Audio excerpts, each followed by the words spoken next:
हम body fluids and circulation का lecture number 2 देख रहे हैं, जिसमें हम आरबीसी के बारे में पढ़ रहे थे। तो आरबीसी के पास क्या होता है, आरबीसी जो होती है, आरबीसी के पास हीमोग्लोबिन होता है which help to bind oxygen and CO2। तो आरबीसी के पास हीमोग्लोबिन होता है। ये जो हीमोग्लोबिन होता है क्या करता है, O2 और CO2 को बाइंड करता है। जैसे हीमोग्लोबिन O2 से जुड़ता है तो क्या बनाता है, HbO2, जिसे ऑक्सी हीमोग्लोबिन बोलते हैं।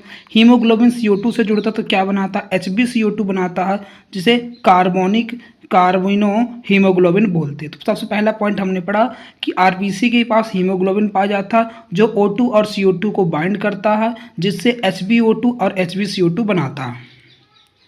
इस प्रकार कह सकते हैं जो आरबीसी होती है वो हेल्प करती है ट्रांसपोर्ट ऑफ गैसेस में। RBC help in transport of gases, ठीक है। इसके अलावा आरबीसी के पास एक एंजाइम होता है जिसे कार्बोनिक एनहाइड्रेज बोलते हैं। ये एंजाइम क्या करता है, CO2 प्लस वाटर से मिलाकर H2CO3 बनाता और H2CO3 को फिर ये H plus plus HCO3 minus में बनाता। तो ये हमारा breathing and exchange of gases का टॉपिक हो गया। तो हमने क्या पढ़ा कि आरबीसी के पास एक एंजाइम होता है जिसे हम क्या बोलते हैं, कार्बोनिक एनहाइड्रेज बोलते हैं, ठीक है। फिर हमारा एक और तीसरा पॉइंट हमारा आता था, स्मॉल अमाउंट जो एंजाइम होता है वो प्लाज्मा में भी प्रेजेंट होता है, ठीक है। तो हमने क्या पढ़ा, हमने पढ़ा कि आरबीसी जो होती है वो ट्रांसपोर्ट करती है गैसेस का। आरबीसी के पास कार्बोनिक एनहाइड्रेज नाम का एंजाइम होता है, प्लस ये एंजाइम स्मॉल अमाउंट में प्लाज्मा में भी पाया जाता है, ठीक है। इस प्रकार कह सकते हैं जो 100 ml ब्लड होता है उसमें 12 से 16 ग्राम हीमोग्लोबिन होता है, ठीक है। यस, अब हम पढ़ रहे हैं पॉलीसाइथेनिया। पॉलीसाइथेनिया क्या होता है, when number of RBC in blood increase 5 million से 8 मिलियन, मतलब जब हमारे ब्लड में आरबीसी का नंबर बढ़ जाता है, जैसे हमारा 5 मिलियन से 8 मिलियन हो जाता है तो उसे पॉलीसाइथेनिया बोलते हैं। तो पॉलीसाइथेनिया का मतलब क्या होगा कि आरबीसी का नंबर बढ़ जाना, कितने, 5 मिलियन से 8 मिलियन, तो उसे बोलते हैं पॉलीसाइथेनिया। जो हमारा किडनी होता वो क्या करता है, एरिथ्रोपोइटिन नामक हार्मोन बनाता। तो एक जो होता क्या करता, जो किडनी होता एरिथ्रोपोइटिन बनाता। जो एरिथ्रोपोइटिन होता ए रेड बोन मैरो में एक्ट करता, जिससे एरिथ्रोपोइसिस होता है, ठीक है, यानी आरबीसी का निर्माण होता था। किडनी कौन सा हार्मोन बनाता, किडनी जो होता एरिथ्रोपोइटिन हार्मोन बनाता। ये हार्मोन जाकर रेड बोन मैरो में एक्ट करता, जिससे हमारी आरबीसी का नंबर बढ़ता है, ठीक है। जब हम क्या करते हैं, as we go higher altitude, जब हम ऊंची जगह पर जाते हैं, ठीक है, as we go higher altitude kidney start making erythropoietin, ठीक है। So RBC formation increase and RBC number increase, जिससे पॉलीसाइथेनिया हो जाती है। ये बोलना चाहता है जब हम हायर एल्टीट्यूड मतलब ऊंची जगह पर जाते हैं, उस समय किडनी जो होता है ज़्यादा एरिथ्रोपोइटिन बनाता है, जिसके कारण आरबीसी का नंबर बढ़ जाता। उसी कंडीशन को पॉलीसाइथेनिया बोलते हैं, ठीक है। अब आता हमारा एनीमिया। एनीमिया का मतलब है oxygen carrying capacity of blood reduce.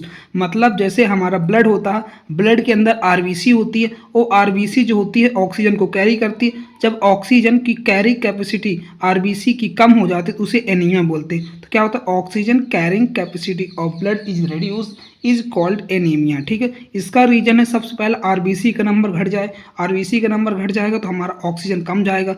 दूसरा हीमोग्लोबिन की संख्या घट जाए तो ये भी हो सकता है, क्योंकि देखो आरबीसी के अंदर हीमोग्लोबिन पाया जाता। हीमोग्लोबिन अगर कम होगा तो हीमोग्लोबिन कम होगा तो ऑक्सीजन भी हमारी कम कैरिंग होगी, और अगर आरबीसी कम होगा तो उससे भी हो जाएगा। तो एनीमिया में क्या होता है, oxygen carrying capacity of blood is reduce हो जाती है।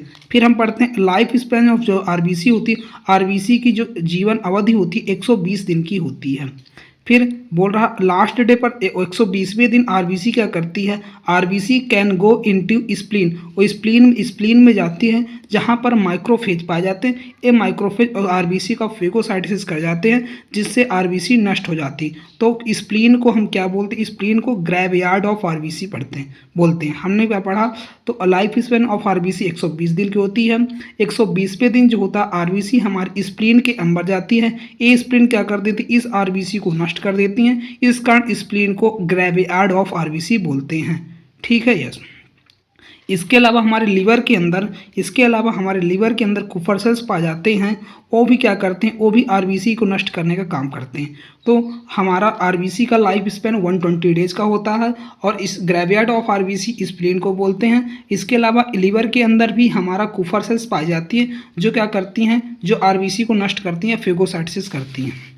एक क्वेश्चन है जो जी नीट में पूछा गया, अ पर्सन और डायलिसिस। डायलिसिस का मतलब किडनी काम नहीं कर रही, किडनी काम नहीं कर रही तो एरिथ्रोपॉयटिन नहीं बनेगा, एरिथ्रोपॉयटिन नहीं बनेगा तो आरबीसी का नंबर कम होगा, आरबीसी का नंबर कम होगा तो हीमोग्लोबिन की संख्या कम होगी, हीमोग्लोबिन की संख्या कम होगी तो हमारी ऑक्सीजन कैरिंग कैपेसिटी घटेगी जिसके कारण एनीमिया हो जाएगा। ठीक है, तो एक पर्सन अगर डायलिसिस में है तो उसमें उसके पास क्या होगा, आरबीसी का नंबर कम होता, इस कारण उसे एनीमिया होने की संभावना सबसे ज़्यादा होती है। अब बात करते हैं हम ब्लड ग्रुप के बारे में। तो हमारा एबीओ ब्लड ग्रुप की बात करते हैं तो एबीओ ब्लड ग्रुप को लैंड स्टीनर ने दिया था। किसने दिया था? लैंड स्टीनर ने। तो सबसे पहले अगर हमारा कोई है ब्लड ग्रुप ए है, अगर ब्लड ग्रुप ए है तो उसके पास ग्लाइकोप्रोटीन ए होगा और एंटीजन ए होगा। ठीक है, अगर ब्लड ग्रुप अपना बी है तो उसके पास ग्लाइकोप्रोटीन बी होगा और एंटीजन भी उसके पास बी होगा। अगर ग्लाइकोप्रोटीन ओ है तो उसके पास कोई भी एंटीजन ना होगा, ना ही उसके पास कोई ग्लाइकोप्रोटीन होगी। तो अगर ब्लड ग्रुप हमारा ए बी है तो उसके पास ग्लाइकोप्रोटीन ए होगा और ग्लाइकोप्रोटीन बी होगा, मतलब उसके पास एंटीजन ए एंड बी दोनों होगा। ठीक है, यस। तो बात कर लेते हैं ब्लड ग्रुप के पास। अगर ब्लड ग्रुप हमारा ए है तो उसके पास एंटीजन ए होगा और उसके पास एंटीबॉडी बी होगा। अगर ब्लड ग्रुप हमारा बी है तो एंटीजन बी होगा और एंटीबॉडी ए होगा। अगर ब्लड ग्रुप ए बी है तो उसके पास एंटीजन ए होगा, एंटीजन बी होगा, एंटीबॉडी उसके पास नहीं होगा। अगर ब्लड ग्रुप ओ है तो उसके पास एंटीजन नहीं होगी, उसके पास एंटीबॉडी ए भी होगी और एंटीबॉडी बी भी होगी। ठीक है, अब बात करते हैं हम ब्लड ट्रांसफ्यूजन के बारे में। तो ब्लड ट्रांसफ्यूजन आपको याद रखना, डोनर में अपनों को एंटीजन देखना है और रेसिपिएंट में अपनों को एंटीबॉडी देखनी है। तो एग्जाम्पल नंबर 1 है, जैसे कोई भी जिसके कोई डोनर है, जैसे डोनर का ब्लड ग्रुप ए है, रेसिपिएंट का ब्लड ग्रुप हमारा ओ। तो अब देखते हैं क्या इन दोनों में ट्रांसफ्यूजन हो जाएगा। तो देखो सबसे पहले डोनर का एंटीजन देना, तो डोनर के पास हमारा एंटीजन क्या है, एंटीजन ए है। ठीक है, और हमारा रेसिपिएंट है, रेसिपिएंट के पास हमारा ब्लड ग्रुप ओ है, तो मतलब उसके पास एंटीबॉडी हमारी ए भी होगी और बी होगी। तो एंटीजन और एंटीबॉडी देखो मैच कर गया, मतलब ट्रांसफ्यूजन नहीं होगा। ठीक है, तो अपन क्या करना है, डोनर का एंटीजन देखना है। ठीक है, और डोनर का एंटीजन देखना है और हमारे रेसिपिएंट का एंटीबॉडी देखना है। नेक्स्ट बात करते हैं, जैसे यहाँ पर दिया हुआ हमारा डोनर की बात करते हैं, डोनर का ब्लड ग्रुप बी है तो इसके पास एंटीजन बी होगा। रेसिपिएंट की बात करते हैं, ब्लड ग्रुप हमारा कैसा, ब्लड ग्रुप ए बी है। क्या ब्लड ग्रुप ए बी है तो उसके पास एंटीबॉडी कोई भी नहीं होगी। देखो एंटीबॉडी नहीं है, एंटीजन एंटीबॉडी यहाँ पर मैच नहीं हो रही, तो मतलब ट्रांसफ्यूजन हो जाएगा। तो अपने को क्या याद रखना, अगर हमारा देखो डोनर का एंटीजन देखना, रेसिपिएंट का एंटीबॉडी देखना, एंटीजन और एंटीबॉडी मैच नहीं होने चाहिए। अगर मैच हो गए हैं तो ट्रांसफ्यूजन नहीं होगा। ओके।